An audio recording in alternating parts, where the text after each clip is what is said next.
the gentleman who will be presenting 5G today is our Chief Technology Officer, Mike Murphy. And I have Mike's bio and profile in front of me. I'm going to speak from the heart. And something about our fearless leader, Mike, that is something that many people may not know. He is a man of many, many languages, so he's fluent in many, many languages. He has been with Nokia to where he's represented Asia. He's had influence in Europe and also North America as well as Latin America. So he has a plethora of experience in looking at technology of what the current trends are and what, looking through the crystal ball, what's in store for us in the future. So without further ado, I would like to welcome my colleague, my rock star, our Chief Technology Officer at Nokia, Mike Murphy.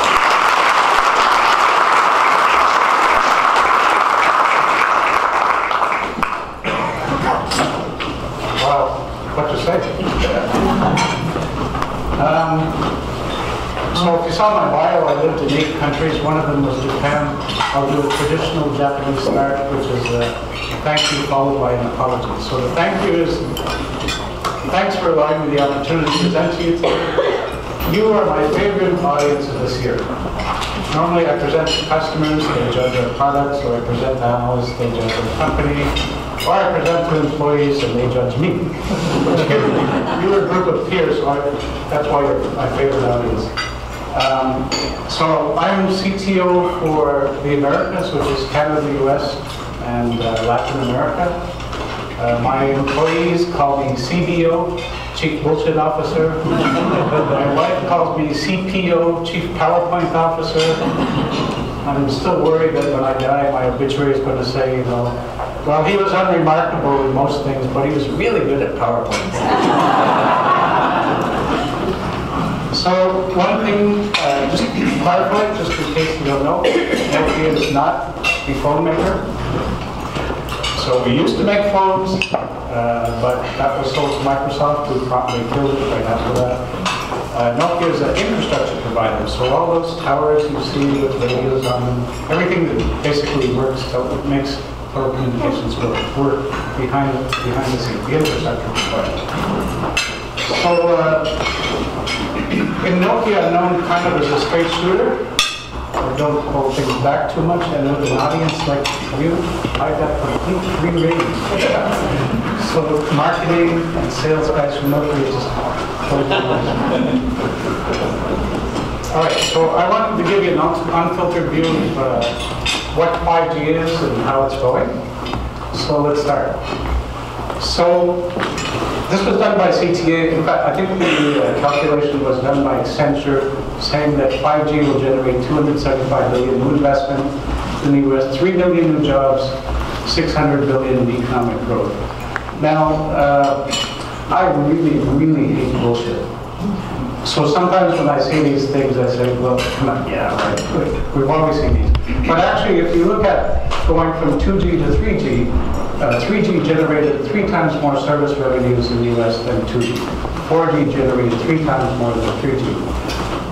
There's no doubt that 5G is going to do the same. In fact, the expectations are actually higher. So if anything, you might say this is understated. Now, I'm going to say something about other countries later, but there's a really big belief that being first matters. So why do you say it? Who cares if the US is first in 5G or not? What's the difference?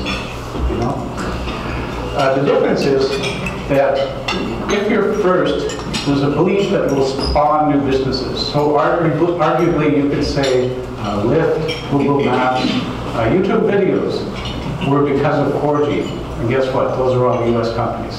So there's a belief that 5G will do the exact same thing. Brand new businesses will be launched because of the capabilities of 5G. And you really want those to be launched in the US first and then go global later. So that's why there's this big push you'll see about being first. And in 2G, 3G, and 4G, I couldn't tell you how many times I was in sessions where we said, we're going to take 3G into all different kinds of industries, healthcare, transportation, utilities. 4G, we did the same. It never happened. It never happened. But in 5G, there's a strong belief that it will happen. So I'll explain why in a second. So the value is across multiple industries, not just consumer mobility. Okay, you see the boxing gloves there between the US and China. There's boxing in many dimensions here. I'm talking about the 5G boxing. So the view is that the 4 countries that will lead 5G are US, China, Korea, and Japan. So ironically, I worked and lived in all of those countries, so I think I have some unique perspective there. But this boxing match, and you may hear it from time to time by different people like FCC Commissioner or even Trump, President Trump. There's a real desire to beat China in 5G. And guess what? There's a real desire in China to beat the US. So President Trump issued that tweet some time ago saying he wants 5G and 6G because guess what? A lot of the leadership in standardization in 5G is actually in China. So we need to increase the contributions of US and US companies into the standardization groups, especially going into 6G. Now, the government has been very supportive of 5G.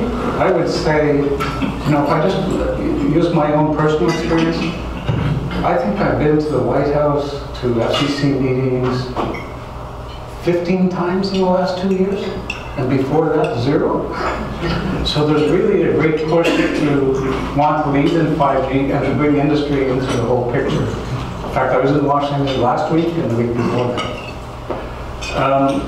So they've done a bunch of reforms. I won't really go through them, but that's suffice to say that they're putting in regulatory support to allow 5G to be deployed faster. And here's where my personal experience comes in as well.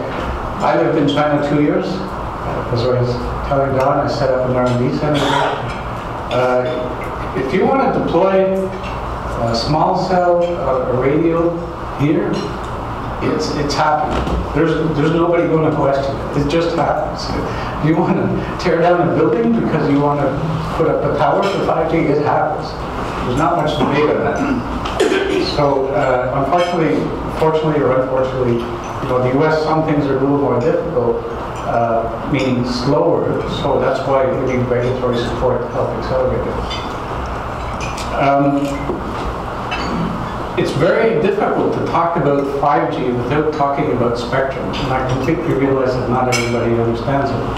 I'm going to come to that in a second, but let's say the FCC has done a really amazing job on the spectrum so far in some parts of it, in particular the higher bands. I'll come back to this in a second. So, even more basic question, what is 5G? So this is a triangle everybody uses, nobody understands it. But let me try to put my spin on it. So I say that I used to love philosophy and psychology and things like that, even though I'm a mathematician. But I'd say I call myself a reductionist. I like to take complex things and make them simple. So for me, the simplest description of 5G is it's just take all the things you can do in wireline, but make it wireless. So today you can get a gigabit per second at your home in wireline. Us old dogs who work in telecom, we call it 5 nines reliability, 4 minutes outage per year. That comes in 5G. In fact, 5G will go beyond that. So everything you can do with fixed line before, now you can do it in wireless in 5G. So that's kind of the simple version of it. Let me just look at the 3 points of the triangle here. So broadband is just good old fast, high capacity speeds. You do your speed test, you get 100 megabit. And in 5G, you have to think on the order of 10 to 100 times better. So I call it LTE on steroids, or 4G on steroids. IoT, it never took off really, and 2G and 3G is kind of starting to take off in 4G. So this is where you have devices, let's say, the most common one is a smart meter for your electrical utility at your home. They'll have in there a 2G chip today. It didn't go that far at 2G, didn't go that far, and it's almost nothing in 3G. 4G is starting to take off, so start to see this IoT, or devices that communicate via cellular, in 4G. And in 5G, it's again 4G on steroids. Just more of the same, but a lot better. The really net new part is what we call critical IoT, which is this really high reliability and low latency. Again, it's like taking wireline but making it wireless. So this is my simple version of what 5G really is. Now, like I said, it's hard to talk about 5G without talking about spectrum. So let me try to explain that. So you have we call it low band, you have mid band, and you have high band. Low band basically means low frequencies, mid, low, middle, high. And one way to view this is that I kind of think of it a little bit like highways. So if you have a small road, you can only get so many cars through it. That's low band. In the higher bands, you get very large amounts of spectrum. So you can get a lot of cars through there, and they can go really fast. So basically, you get very high speeds in the higher frequencies, and conversely, you can get a little low. The other thing to understand about this is that the higher you go, the less far the signal will go, and the less it will penetrate. So you might have seen there's a lot of media about speed tests these days with 5G, Verizon or AT&T or Sprint. So you'll see like 2 gigabit per second and things like that. So the unfortunate part of the higher bands is it doesn't go very far. So that's why you'll also see there's some comments about doing the 5G dense, trying to find the signal because it's not everywhere. And the other is it has very difficult time going through windows and hard surfaces like cement or brick. So this may sound like a techie thing, but it's kind of very critical to understanding 5G. So how we see 5G being deployed basically is those high bands will be small hotspot. Hotspot it could be this room, it could be Dallas. That's up to the operator how far they want to go with it. So there's no definition of that. But if you want to do a large area, you have to deploy a lot of them. So this won't happen nationwide for the higher bands. And conversely, middle goes a little bit further, so you can imagine it, urban, suburban areas. And the low bands, which is what we have today, 4G, is the service you can get nationwide.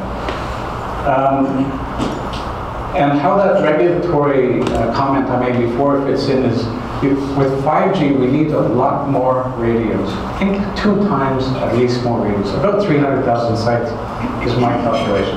Put it in perspective, 4G is 300,000 sites. It took 30 years to get those. Now we're looking at another 300,000, and we want to do that in a few years. So that's why you need regulatory support. And in general, a lot of these higher bands will be on low. So I don't know, I didn't look out here, but normally you'll see 4G on 40-meter towers or rooftops. Now with 5G and these higher bands, you'll see it on a telephone pole, electrical utility, the side of the building, typically in the 30 feet kind of range. So that's what 5G looks like when you actually deploy it out there. Okay, the taboo subject. Taboo subject, that's why I say marketing, the Nokia sales guys just... The taboo subject, security.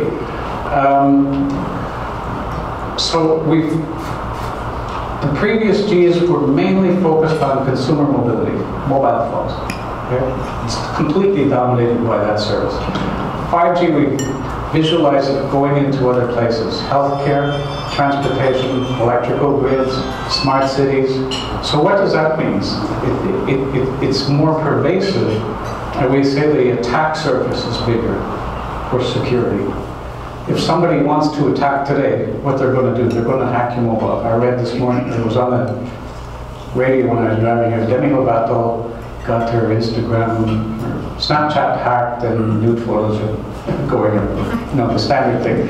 Well, that doesn't end the world, right? But what happens if you get a hacker into electric utility and it shuts down the power grid?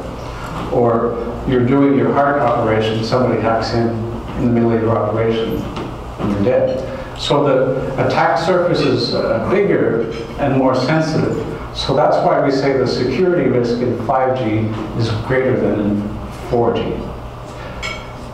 So what do you do about that? Well, the standards have done a lot of work.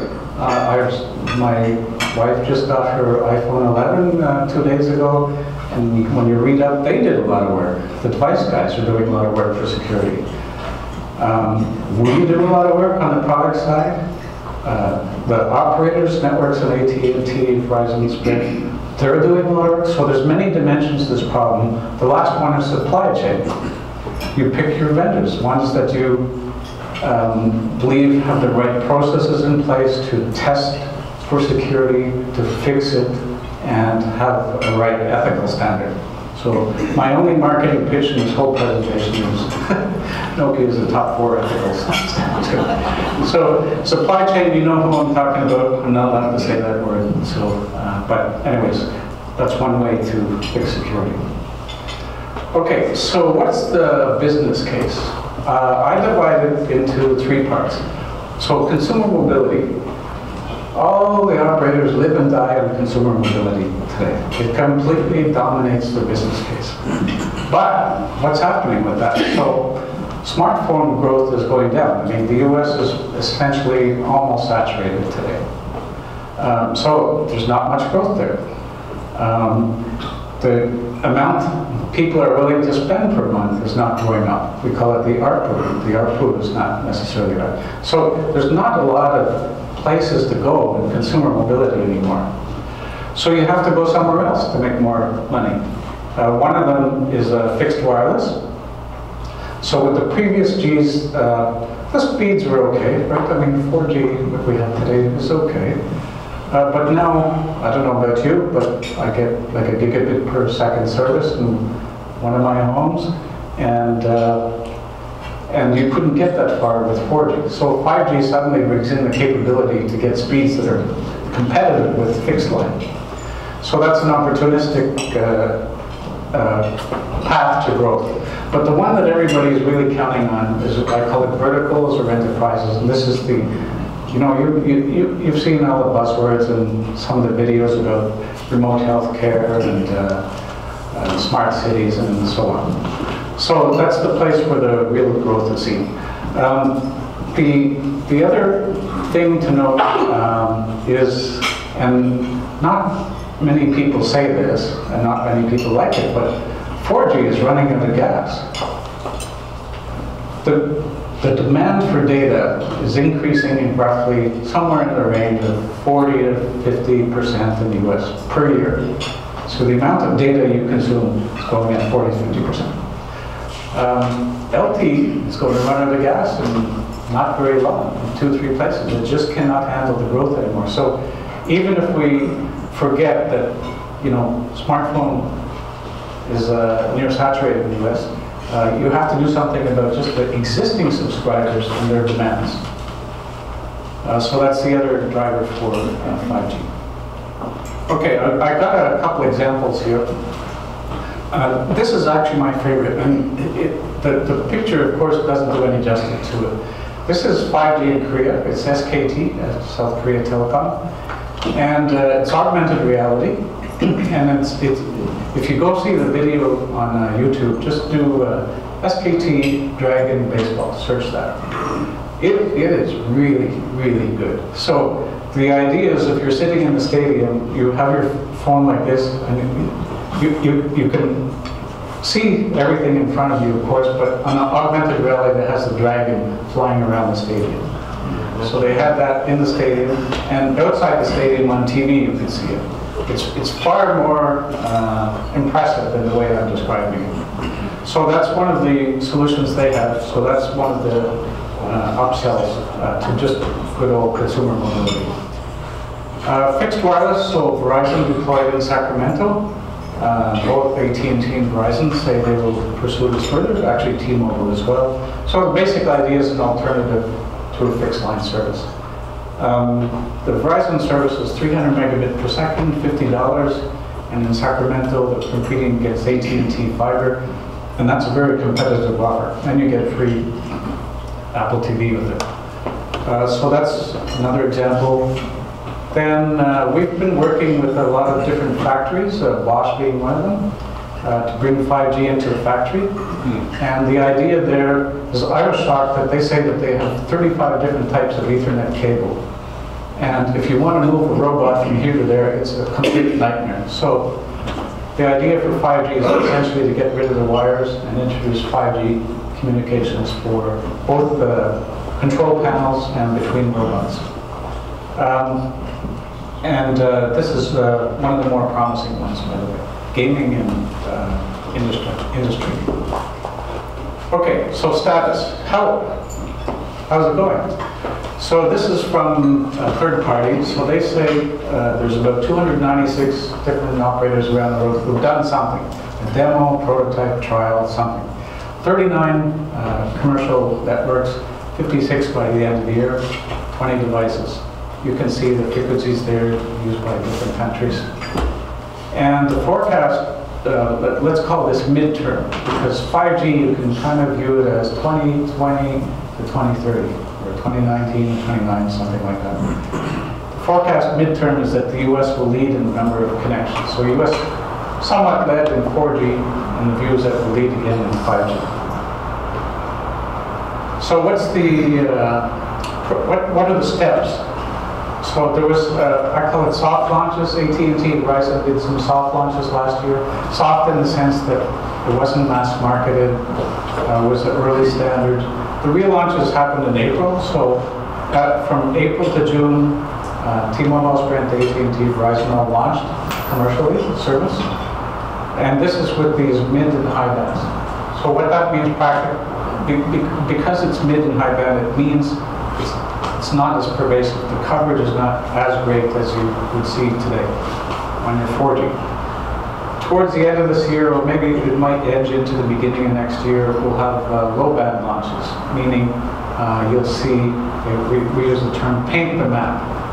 You know, the famous T-Mobile magenta map where the whole US is pink. They always tell me, don't say pink, it's magenta. Sorry, magenta. So they'll do that with the low bands towards the end of this year, beginning of next year. Now, the thing is chatting here.